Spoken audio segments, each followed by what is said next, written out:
And here we go.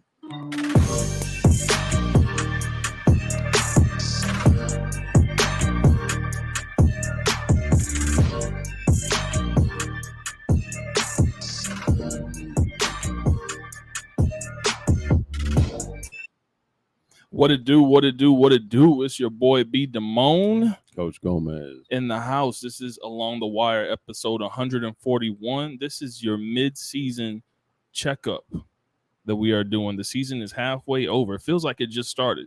Oh yeah, man. Week 5, week 6 is upon us. And we're gonna be letting y'all know about some players in the area that have caught our eye and that we feel y'all should be aware about. Some of y'all will know them, some of y'all won't know them, but that's exactly what we are here for, to make sure that y'all are very aware. So just want to say shout out first of all to South Texas football. Appreciate the hat. So just rocking it today. And how's everything going for you so far, man? Man, good. Good. It's good to be back. You know what I mean? Been catching a lot of football from high school to college and NFL, just absorbing it all in and loving it. Love this time of the year, man. Right. So it's been an exciting season, Yeah. and we're gonna jump right into the excitement, and that is the rankings of the San Antonio top 25 that I released today at 11 o'clock, 11:30, excuse me. So let's bring that up real quick, Joe. We're gonna go from 1 to 25. One, we got Steel at 5-0. And I'll be letting y'all know what that they were on a bye week this past week, so they maintained their number one position. Two, Brennan won their game 41-6. So congratulations to Brennan for that. Excuse me. Number three, Johnson Yep. lost to Brandeis. That was a hell of a game though. That was a hell of a game. Shouts out to Brandeis getting together at halftime and came back and Making adjustments. shocked everyone. Making adjustments. A 28-point fourth quarter. Yeah. That was really something. Everything that needed to happen, that could happen, happened. Yeah. And shout out to Brandeis for taking advantage, and Coach Bruce and JC Brady, everybody who ended up making plays, running back Coleman, Jaden Perez, everybody. That was truly a team effort. Yeah, perfect example. It's not how you start, it's how you finish, and it's playing all 4 quarters. Are you built for 4 quarters? Exactly. You know what I mean? So you can come out tough on that first half, but you can continue that same toughness for the next 2 quarters. But that was last week because I actually went off board there. The new number 3 is Bernie, Mm-hmm. and they are 5-0. Number 4, Smithson Valley is up 1 spot. 5, Taft is up 2 spots. New Braunfels is at number 6, and they maintain their spot. They're on a bye week. Number 7, from 10 to 7, moving up 3 spots, is Davenport after their victory over Divine. 2 undefeated squads. Davenport's going to continue to impress. You know, like I've said before, that's one of them new schools that's out there on the outskirts of, between Clement, Steele, and New Braunfels, and they have a lot of ballers out there. We've always touched on those kids out there, because it's through 7-on-7. Right. And not only that, knowing that, they were a young bunch coming up now, and then just doing the damage they've been doing. It kind of reminds me when Harlan started back then, when they had Cannon and all them, when they kind of split schools. Exactly. You know what I mean? So that's the kind of feel that this Davenport team has. And that group of kids is going to be special. And, they have that senior class, that junior class. Exactly. So shout out to Davenport, number 7. Number 8, New Braunfels Canyon. They maintain at number 8. New to the top 10, up 7 spots after their victory over Johnson, is Brandeis at 5-1. And closing out the top 10, we have Johnson dropping down 7 spots from 3 to 10 at 3-2. And bring this down. Number 11, Vets Memorial.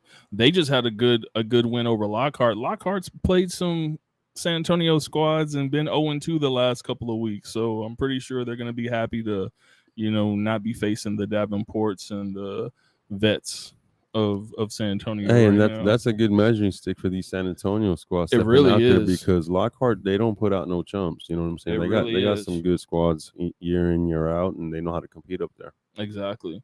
Number 12 Clark is up 3 spots at 5-1 now. Reagan maintains. They are on the bye week. They were at 3-2. So they maintain the 13. Number 14 up 3 spots. It's not Haran. It is Harlan. Who's Haran? Harlan.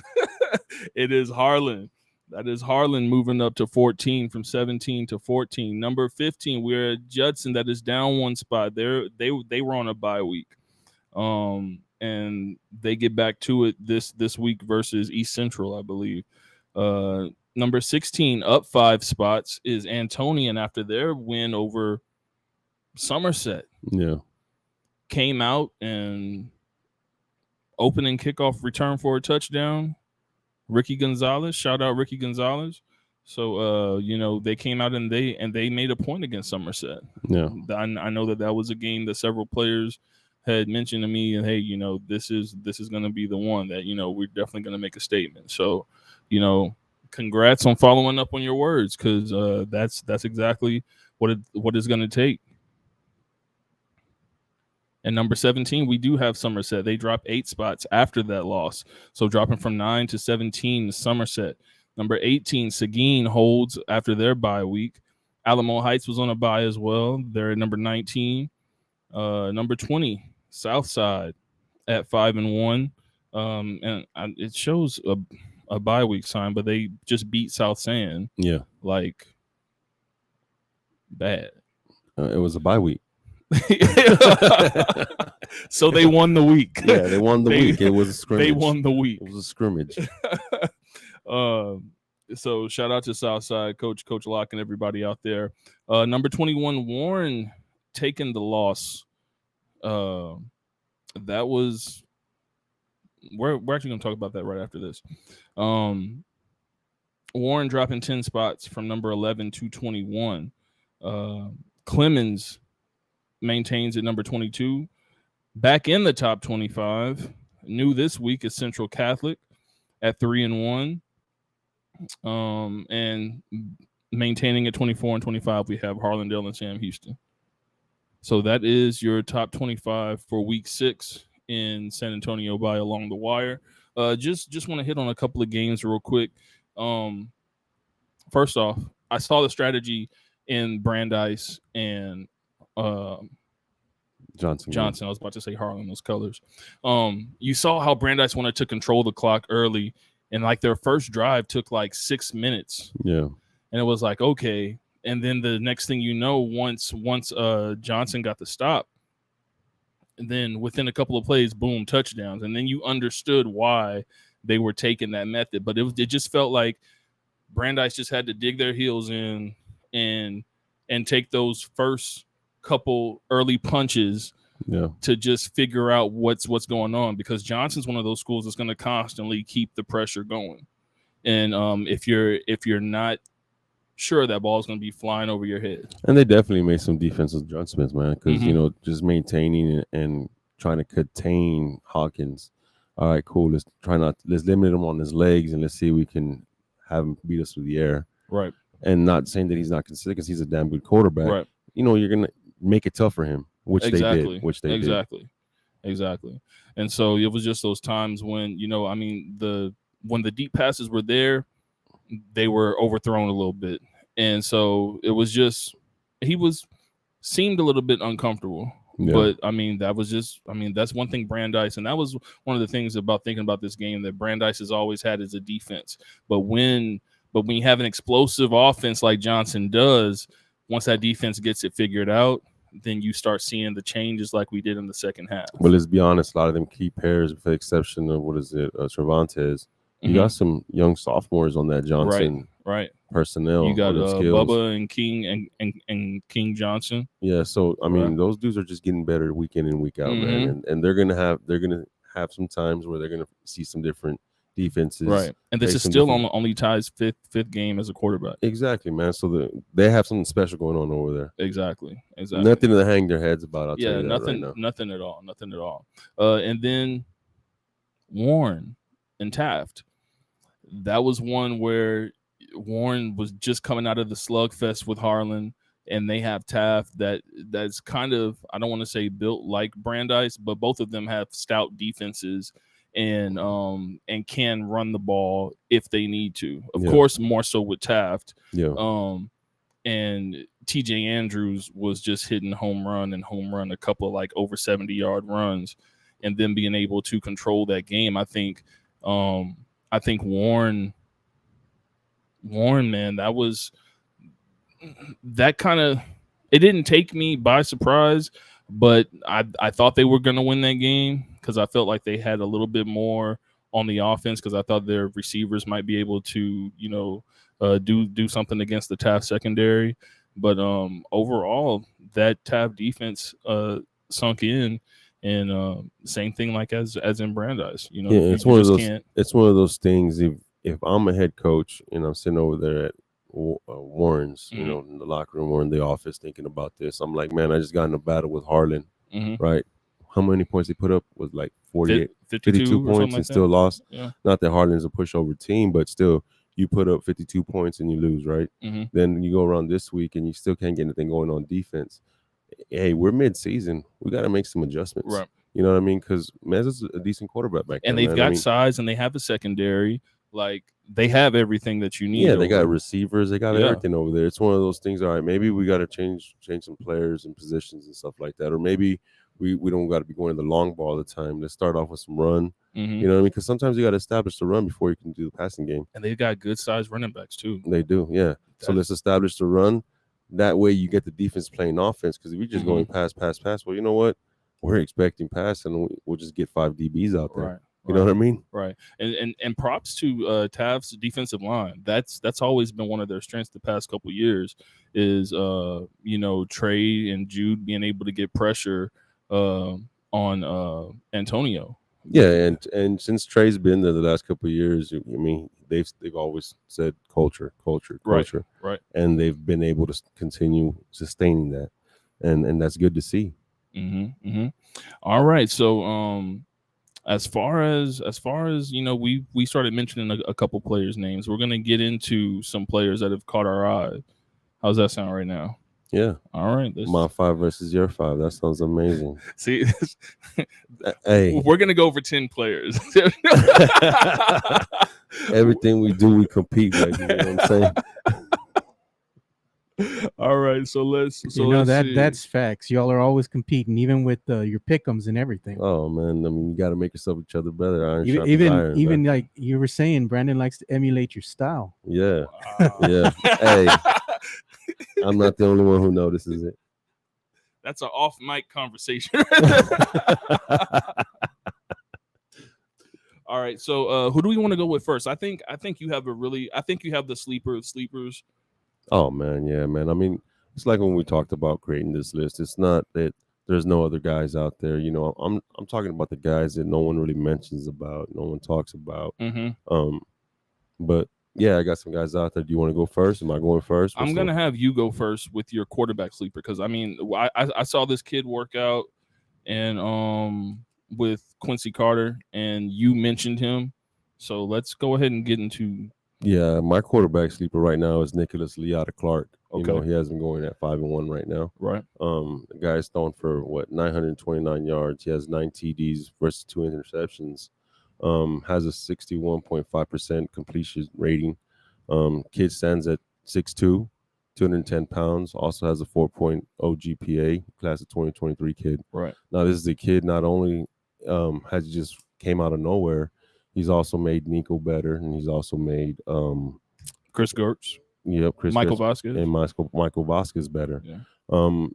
We didn't expect him to come out and be the quarterback. I know there was other quarterbacks that were supposed to be in the making, but like that's why we're talking about him. Exactly. He came out of the scenes out of nowhere, and the kid's doing a great job in that offense over there, and I hope they continue to do that. And as you can see, he also has the legs. He's got several hundred yards rushing as well. He's one of the leading rushers in that district.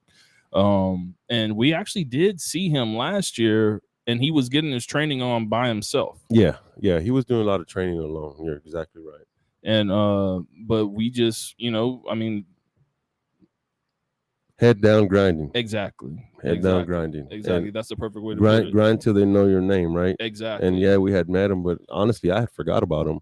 And then next thing you know, Clark's 2-0, and I'm keeping up with Nico's, and I'm seeing his highlight film because Nico keeps up with me, and he sends me his film, and I'm like, man, who's this other kid handing it off to you or throwing it or dumping it off? You know what I mean? And exactly how you said, 6'2", 200 pounds, and the ball flies out of his hand. Yeah. Like he's definitely got a cannon, and he's able to throw the ball on a line. Very good arm, as you see right there, him throwing the Nikos, as a matter of fact.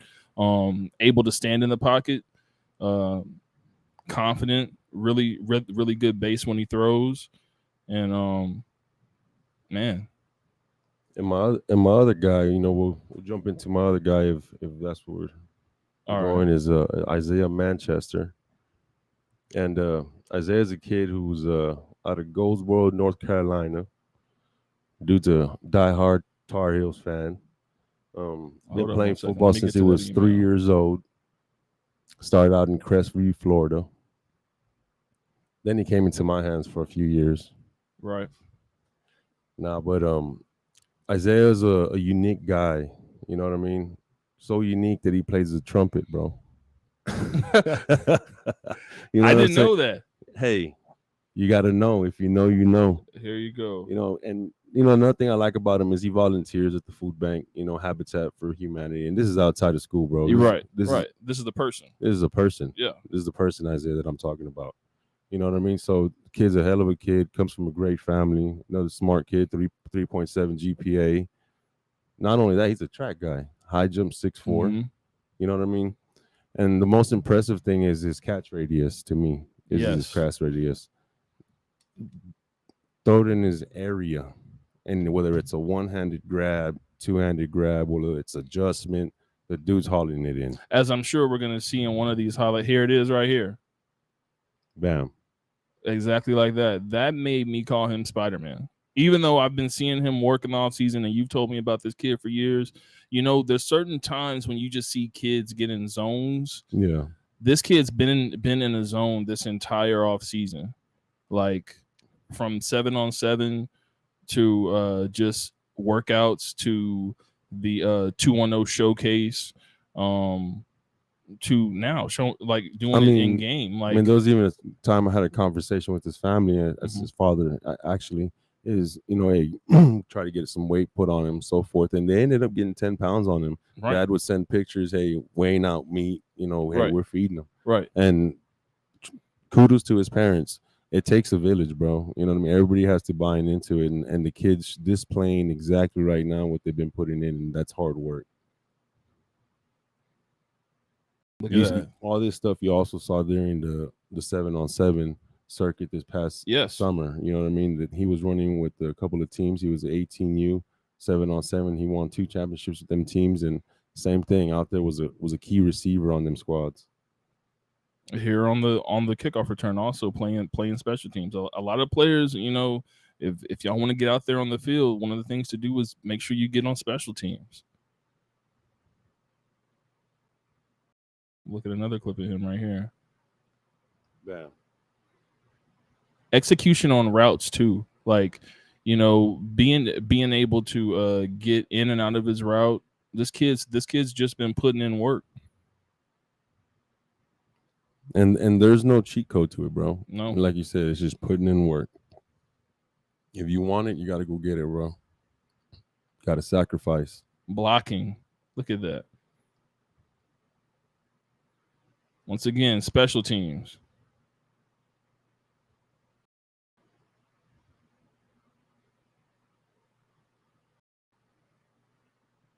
And going from outside in the slot, and he also moves well. Yeah. Really well.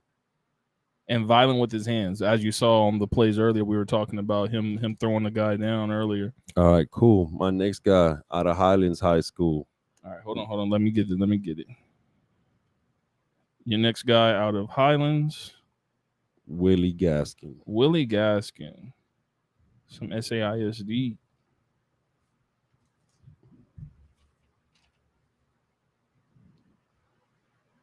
Now, Willie, while we're waiting on that, Willie's a 5'9" kid, running back / wide receiver, a 2024 kid. He looks taller than 5'9". 2024 kid. It's because he plays big. That's why. Okay. You get me? He Okay. plays I big. got you. I got Plays you. big. That's why. Nah, but Willie's a basketball player. You know what I mean? Willie's another guy that I've been keeping up with throughout the years.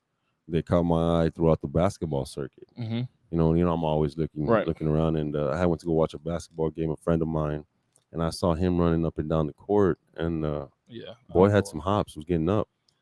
And after the game, I approached him, talked to him, introduced myself. He talked to me, and I just asked him if he played football. I said, yeah, I played at Highlands High School, played running back, receiver.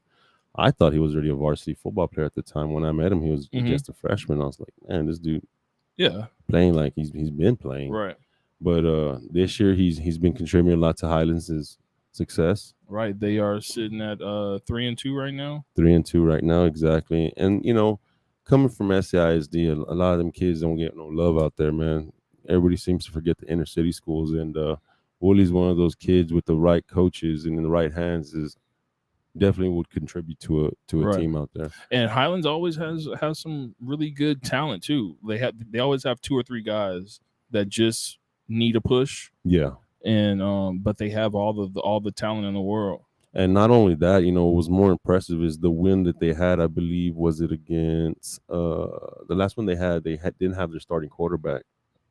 He was out, and they ended up playing Willie at quarterback. Ended up still snagging the victory with him playing at quarterback. So what does that tell you? He's an athlete. Mm-hmm. Can play receiver, running back, and still was able to play quarterback. Had not even playing quarterback the last couple of years, and still being able to come out with the victory and lead his team. That shows that he has respect for his team, knows his offense in order to execute. Versus Jefferson. Yeah. Versus Jefferson. Knows his offense in order to execute it as well. So that's pretty impressive to me. So you see the kickoff return right there. Athlete. See, and unfortunately, some of these kids at these SCISD schools don't have the rosters that the Harlans and the Brandeis and the the Madison kids have, where they have a pool of kids that they can choose from. Right. So when you see a kid be able to play multiple positions and still execute, that itself, I mean, those are. There's no substitute for that. My thing is like, all right, cool. What if you only had him on offense? How much faster could he be? How many more moves could he make? Right. You know what I mean? Right. Like it just. But being able to play multiple positions will always be a plus. Oh, for sure, bro. Always be a plus. And I think it has a lot too with basketball, going up and down the court because he plays basketball year round. I think that was him at quarterback right there. So where are we at now? I think you got your Brady. Yeah. All right, so we're cutting out of there. We're gonna talk about Mr. Brady's, and don't cut over there yet, because I think this one might end up playing a little thing if it didn't have the.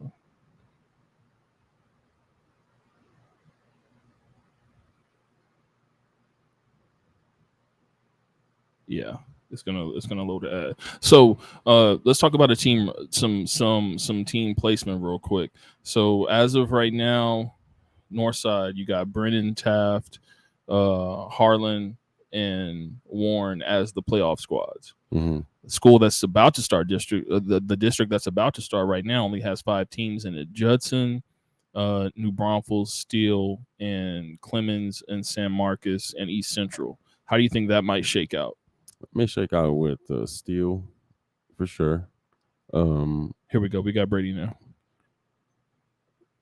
So my next guy is Brady Zingelman. Stands at 6'3", 200-pounder. He has a 4.0 GPA, class of 2023. Plays some outside linebacker, defensive end, and also a track guy. Guy's impressive off the ball. Works with his hand. He always gets an extension. Yes. Gets an extension when he's firing off. Working upfield. Man, he was actually putting some pressure on Ty. Yeah. On the interception, he's the lineman who got the hit to seal the game. Coming from that far the left end side.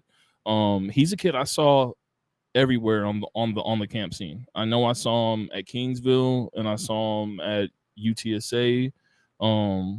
So I mean, this kid's been putting in, and he's a specimen. Yeah. Physically, he is a specimen. And man, I look and I'm like, all right, man, if he can put on a few more pounds, the dude, and without getting slow, Right. the dude would be able to execute at the next level. Like you said, using his hands,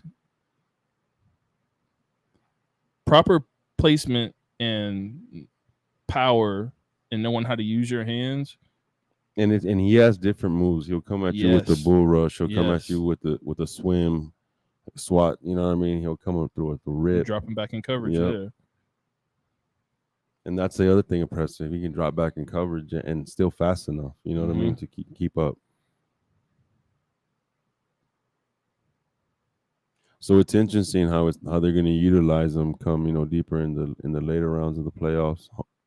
Hopefully they get back to the later rounds of playoffs. Exactly. Is he going to play a outside linebacker? Or is he going to play defensive end? Or are they going to, depending on down and distance, what they're going to do with them? Well, that's a good problem for Coach Bruce to have. Yeah. There he is playing some linebacker outside. Special teams. Mm-hmm.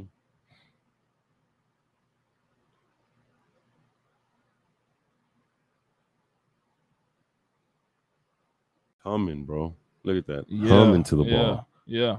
And hey, nobody wanted to get in front of him. He passed like 3 guys on the way. Nobody wanted to get in front of him. Running clean. All right, let's go before we run out of time, man.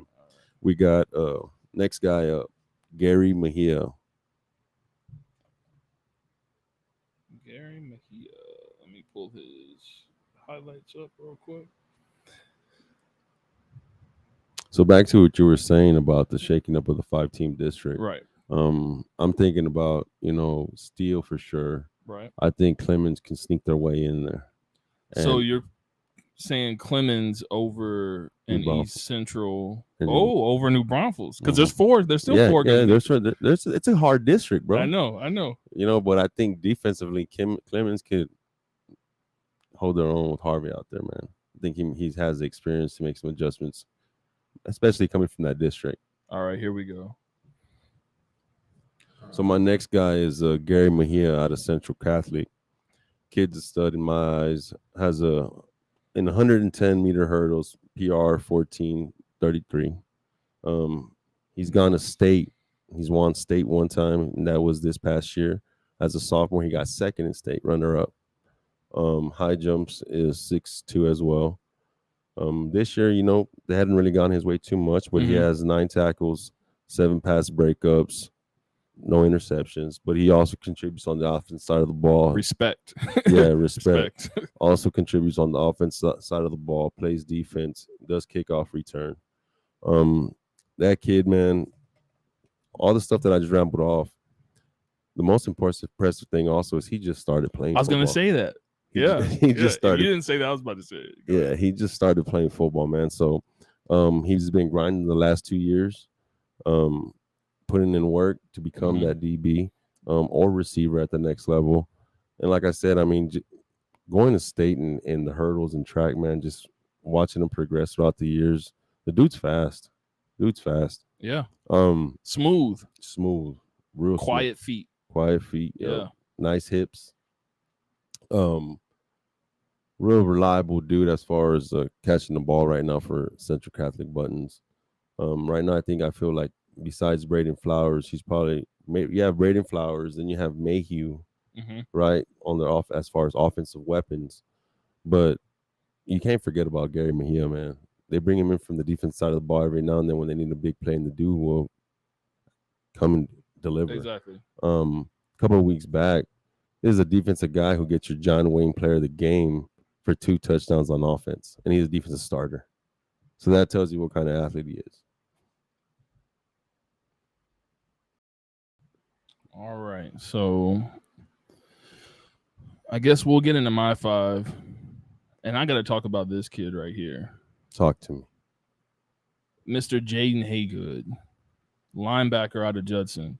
Like, you know, there's certain kids that, you know, when you see them make plays, you know, you might be mid conversation and all of a sudden it's like, what'd you say? Because you're paying attention to how this kid's moving. And this is one of these, man, it goes to an ad real quick. Sorry about that, y'all. But this is one of those kids.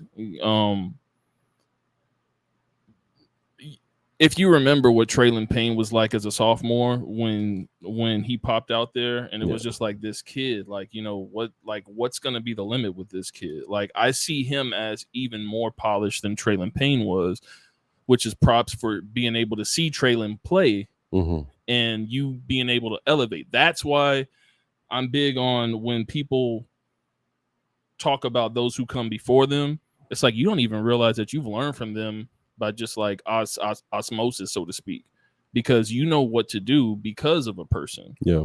So you being able to see it, you naturally, you might not think you're taken from it, but you know what to do because you've seen it done. So this kid, I believe, is taking it to that next step. And I'm gonna go over some numbers, but I'm gonna press play and we're gonna watch this because this is just a microcosm. And he's got every clip in here that a coach would love to see. You know, he's got an offer from UTSA right now, so they've already seen it. So just a couple of numbers. This kid's 6'1", about 190 pounds right now, but his attack range is like several yards away. So once that gap is open, he's able to shoot from 3 or 4 yards back and already be in on the ball carrier. He's got 52 tackles right now, and 25% of those are for a loss. Yeah.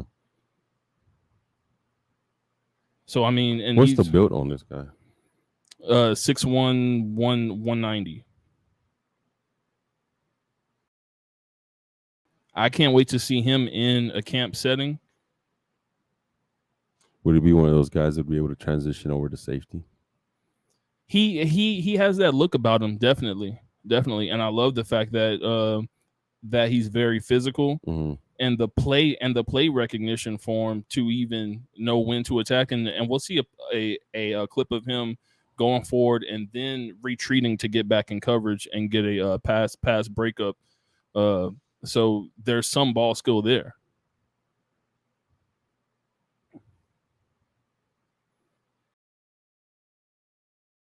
Shedding blocks, getting low. He has a forced fumble.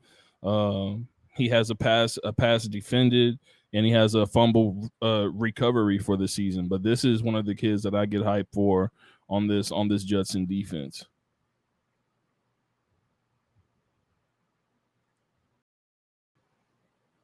Good speed. This is him versus Hutto.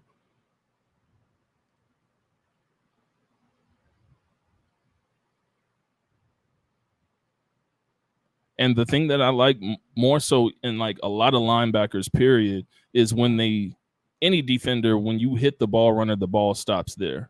It's not, oh, we're falling forward 2 or 3 yards. This kid's like a wall when he hits you. Yeah. And the attack on and the impact on attack is one of the things that I'm most impressed with him is how that ball just stops. So this is another good talented player once again out of Converse Judson. Here we go. That was the dropping back play. Now let's go to another kid who I first saw at the 2-0 exposure, or first really took a notice to at the 2-0 exposure showcase, and that is Mr. Darian Holmes from Warren, one of those Warren talents like we were just talking about. Thought he was a tight end. He plays receiver. He has great size. He's about 6'3". He's listed at 194 pounds. That's what he says he is. But looks really lean, but like filled out. Yeah.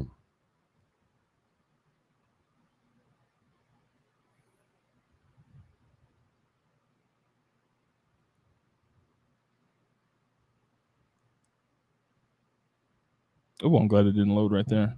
Good. Right now he's got 43 receptions for 702 yards, 8 touchdowns, and averaging 16 yards a catch. Really physical on the catch, and good at using his body. Has some of the best hands.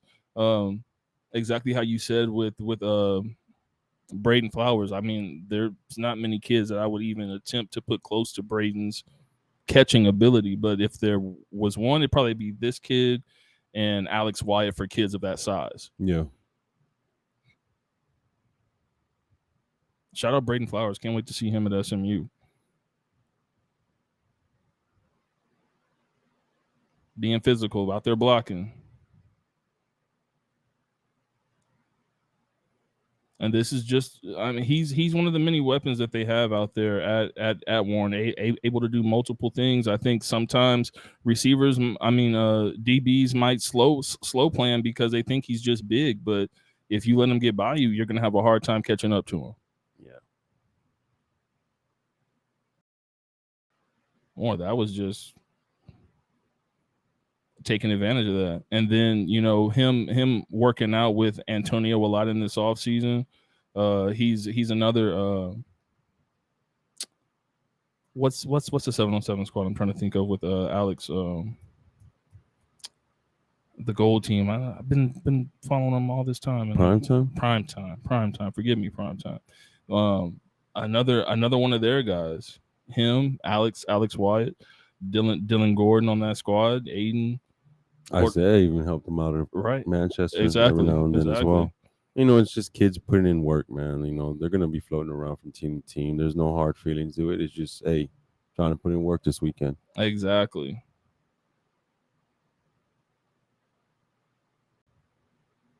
Five guys taking them burgers right there. Call that burgers.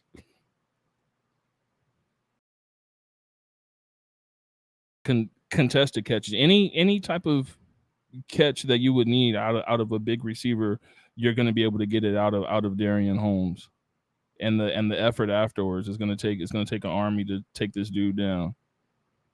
Nasty, physical, good hands, many routes he can run, but they like to like to throw to him on the bubble screens a lot, or because he is so tough to tackle. Mm-hmm. So he's able to get a lot of yak and still averaging 16 yards a catch when maybe about a third of his catches are within 2 yards. So that just lets you know. Yep. All right, next up. Josiah Ali, defensive lineman from Roosevelt.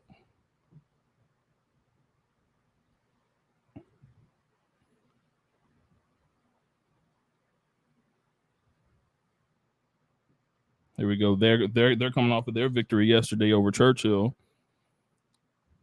That was the Saturday afternoon game in which he had 10 tackles.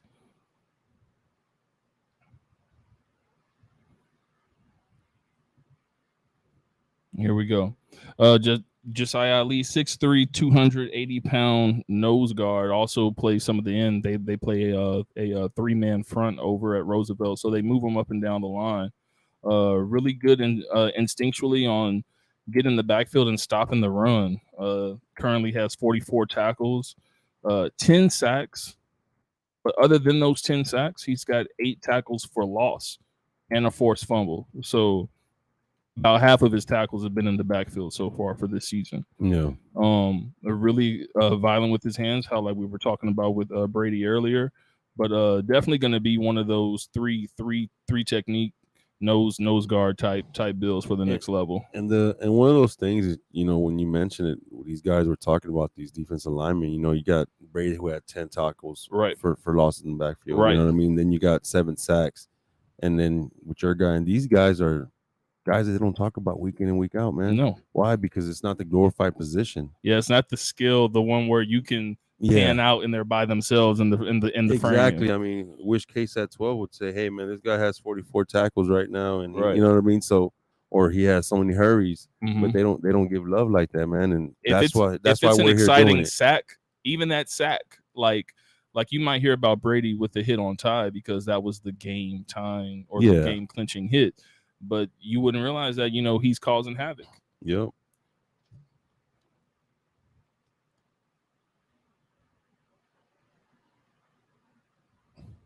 Way to be alert on the strip fumble.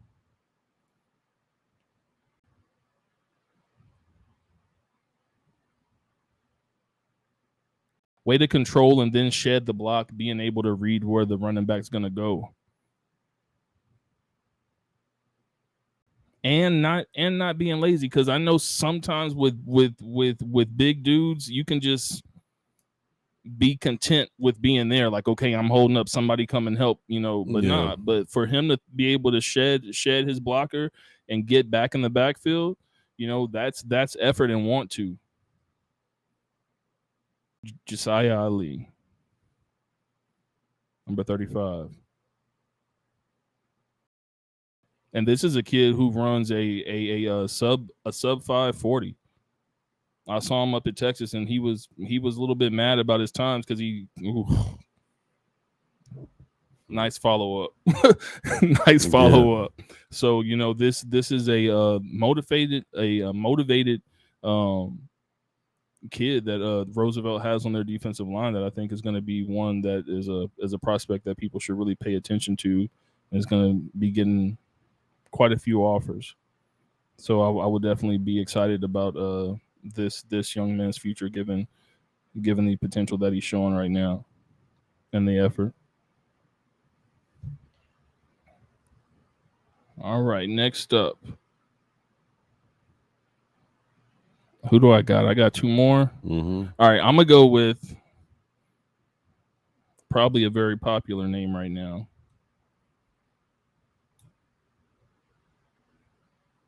And that is a quarterback out of Cibolo Steel, Chad Warner. Yep.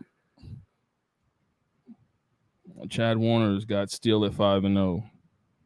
I know we were talking about their district, but let's talk about 28-6A. Who would be the surprise team for you in that 28-6A with Roosevelt, Madison, Reagan? Okay. In that district, Johnson and I think Johnson can slip in, bro. Johnson. Yeah. So just off top, I'm thinking you're thinking Reagan, Clark, Johnson, and who's your fourth? Probably what, Roosevelt. That's going to be a good one. All right, here we go. We got Chad Warner rolling out right here. If y'all went to the Pigskin Classic, then y'all definitely know who. Did I say Chad Johnson? Chad Warner. Chad Warner is quarterback for Steel. You know, this kid's got a very good arm, possesses good pocket presence, able to feel and read the rush, get open. Like you see here, he's able to use his feet. He's got 1,188 passing yards, is 81 for 114 passing for a 71% completion rate, 10 touchdowns to 2 interceptions. So I think in the first 5 games, that's going to tell you that he's very efficient.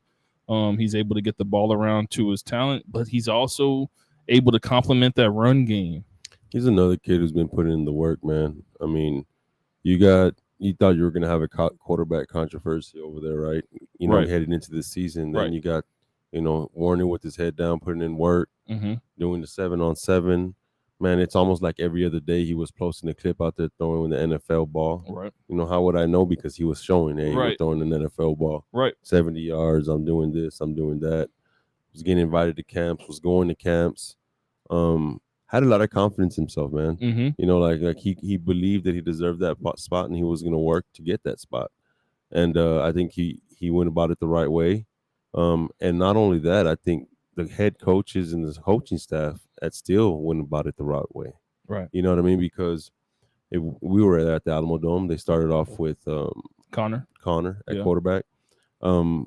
Shouts out to Bailey getting them 2 touchdown lead. Said, you know what? Let's see what this dude has. He's been putting in the work. We've been seeing it all over social media. Let's see if it matches up. Can it translate? Yep. Yeah. Can it translate? Does it match up? And look where we're at now. Exactly. 5-0.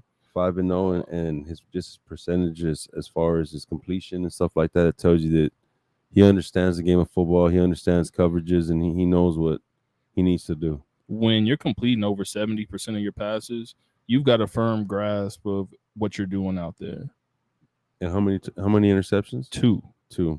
How many attempts? 114. It's not bad at all. You know what I mean? Especially for being a youngster in that district. And they haven't just played any pushover teams, man. Right. No. No. That's the most impressive part Not of it all. Not at all. Victories over Brennan. Yeah. Brennan, Lake Travis, Midland Lee. Yeah. Legacy.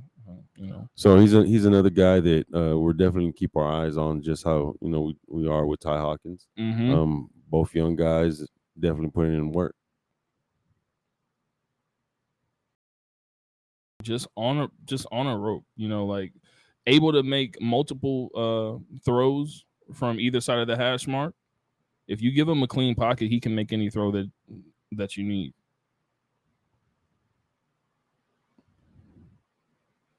Rolling out to the right here. All right, we're gonna get into our last prospect out of the 210 area. One more play. All right, here we go. And who is this going to be? The one and only Jacob Gonzalez, athlete, running back, if you want to say running back, from Harlan. Over 2,000 yards last year, all-purpose yards, and he's back at an even higher clip now, performing. Last 2 games, 12 touchdowns. I mean, Harlan has some weapons. I mean, you have Isaiah out there who contributes with his 4 touchdowns this year. You have another receivers out there that are contributing as well with touchdowns. Yeah. I mean, if Mikey, they got Tupac out there. Like they've got some guys, but as you see here, man, the thing about this kid, I think, is his fearlessness and the angles that he chooses to run at, because he's also physical, but if he can get by you, he's going to get by you and use his physicality when he needs to. Just a couple of numbers on him right now. 108 carries, 889 yards, 12 touchdowns, 8.2 yards per carry, 12 receptions, 219 yards, 3 touchdowns, and 18 yards per catch. Yeah, it's just having a vision, man, and that's something you can't coach. I didn't even write that down, but you're 100% correct. It's having vision, bro, and that's what this kid has. I mean, I've been following him as well, and the thing that always stands out to me when I watch him play and I see his highlights is really just his vision. And he's fast, but when you're able to see shit before it happens, yes, excuse my language, but see it before it happens, man, and just say, I'm gonna set him up for this. Exactly. You know what I'm saying? And that's that's something you can't coach. It's just special. You know what I mean? And that's something that he does what I tell players all the time to do. Put that defense on their heels. Like, you be the aggressor. Make them have to tackle you. Make them do something. Yeah. And that's why, there are certain players, and since Riley Pachachek isn't playing anymore, Jacobs replaced him to me, and those players that I just get excited when they have the football. Like him, Avron, and Jeremiah Dunn. Those 3 guys, when they have the football, they're going to make you have to do something. Yeah. So shout out to Jacob, because he's fast. Like you said, it's the vision, and he's trusting what he sees, which is why he's able to get where he goes. Yeah, but you check him out. I mean, head on a swivel. Yes. You know what I mean? Yes. And it's like, you usually tell guys, don't be looking back when you're running. You're looking back when you're running, but when he does it, it's different. Right? It's different, bro, because he's making it happen. Look at this.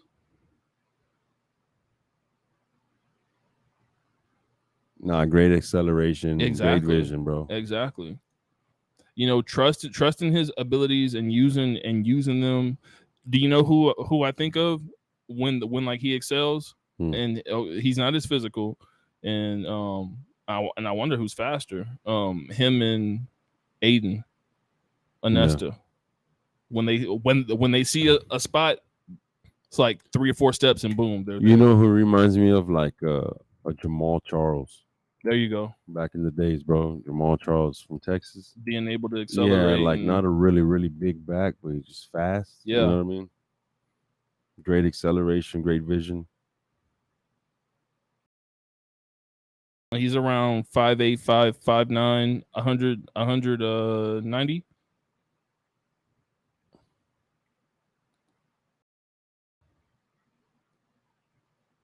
Definitely look at that. Definitely a beast. So shout out to Jacob. And shout out to Harlan coaching staff when utilize him, you know, as a little Swiss Army knife, bro. Okay. Let us get a time check real quick, because that just led me to something. All right. So exactly. So shout out to everybody who we shined the light on today. Make sure y'all send us your clips, and you know we're definitely gonna keep on doing these updates. So shout out to Chad, Darian, Jaden, Josiah, Jacob. Shout outs to Nicholas Lee, Isaiah Manchester, Brady Zingelman, Gary Mejia, and Willie Gaskin. So exactly how you said, Harlan coaches being able to identify that talent and putting them in the correct position, because that's something that I don't feel like Harlan's really had an issue with all the talent that's gone through there. I don't think it's ever been misused offensively. No. Like they've had Cannon, they've had Spriggs, McDade. Yes. Like and they're able to keep everybody fed. Yeah. So I don't see that as being an issue. And I kind of look at this group. Isaiah, Noah, and Jacob. Mickey, yeah. Like they got something over there, huh? Oh yeah. But hey, it's like we said, it's the first 5 games we're talking about right now. It's not how you start the season, it's how you finish it, man. So I mean, hey, go out there and continue grinding, continue doing what you do. Most importantly, stay up with them grades. Right, exactly. And y'all y'all know when y'all are on my spaces, always make sure, because I know coach will definitely say it, so I make sure I say it. You don't have the grades, you can't make the plays. No. And make sure y'all check with the schools and see what their GPA is for even being accepted, and set that as a goal. If that's your dream school or whatever you want, make sure that you can get in, because there's going to be certain situations you don't know if athletically you're going to get a scholarship at those spots. And not only that, if you're a senior, by now you should have your NCAA clearinghouse stuff taken care of. Right. By now you should have already gone and registered for the schools that you're interested in, so you could even at least get accepted. Right. And remember, don't just fill out those applications for them D1s. Go and do some D2s, D3s, and definitely get those that get accepted to the colleges, so that whenever that end of the season comes, or whenever it's time for the choice, hey, coach, I've already been accepted. I got my NCAA clearinghouse taken care of. All you got to do is make sure you got your ACTs, SATs, all that squared away. Be ahead of the game, bro, because for y'all seniors right now, if y'all haven't got that done, you're way behind.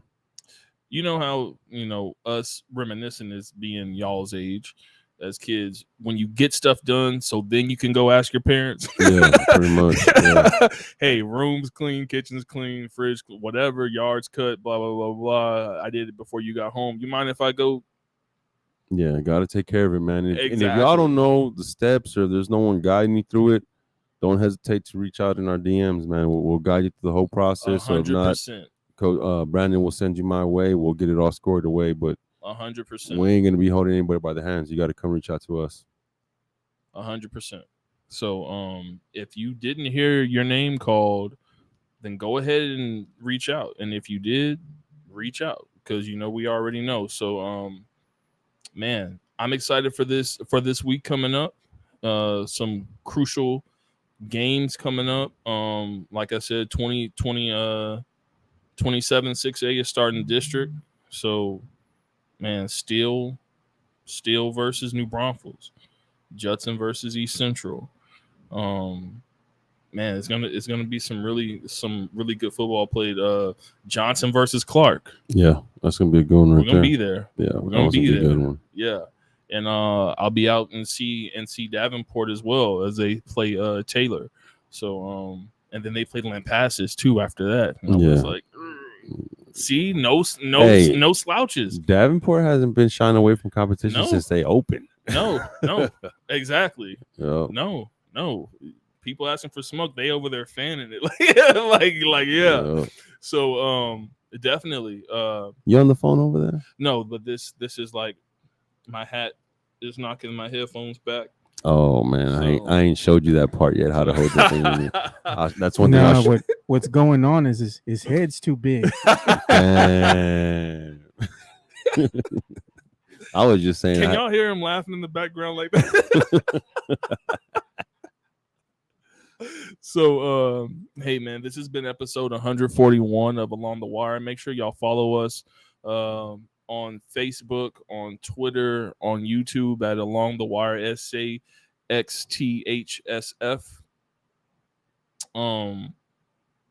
Follow me on Twitter at BDAMMONE and at Instagram at BDAMMONE. Follow Coach Gomez at STX. Y'all see it. Y'all see it right here. Y'all see it. Where's it at? Right there. Yes, sir. So go ahead and give us a follow. And like we said, if y'all have any questions about what it takes, give us a call. If you're serious about reach out to us, DM us. If you're serious about playing college football and you just want to ask some questions, parents to see this, you want to see how you can be more of a help to your kids, you want to help them get training, shout out to the trainers across the city. Carl, DJ, forgive me, why am I stumbling? Coach Be Better. You got Coach Be Better. You got Coach Miller. You got Coach Calvin who does stuff. Got Coach Juice. Shout out Coach Juice. Yeah, Juice as well. I was about to say Silverback. Yeah. You got Coach Dunk out there. You got Bebe out there. You got Coach Pluck out there. If y'all aren't sure about Yale Vanoy out there, there's a lot of trainers and guys that are Coach Miller, man, reach out. I mean, because any position we can try to get you right. And I'm not gonna cap just because you see him here, but this gentleman right here, if y'all want to get right, come and see Coach Gomez. Coach Gomez. It's low key, bro. It's low key. We work under the radar. I mean, I don't even, he'll come and tell me who he's working with. I don't even know. So facts. So there's a lot of kids we work with, man. We just keep it low key, bro. Exactly. It ain't all about the clout for us. We just like having fun, helping kids, go in the right direction and put in that work, man. Exactly. And, the resume speaks for itself, bro. There's a lot of names on that list that people don't even know about, but exactly. You know what I mean? There's gonna be a day I'm gonna drop it. You know what I mean? And it'll be all good. So hey, thank y'all so much for tuning in, and make sure y'all stay tuned to the spaces because we will be continuing to do those after post-game spaces and talk about what's been going on in the city. I appreciate everybody's energy. Much love. 210. Hook 'em, birds up. 210. We out. Peace.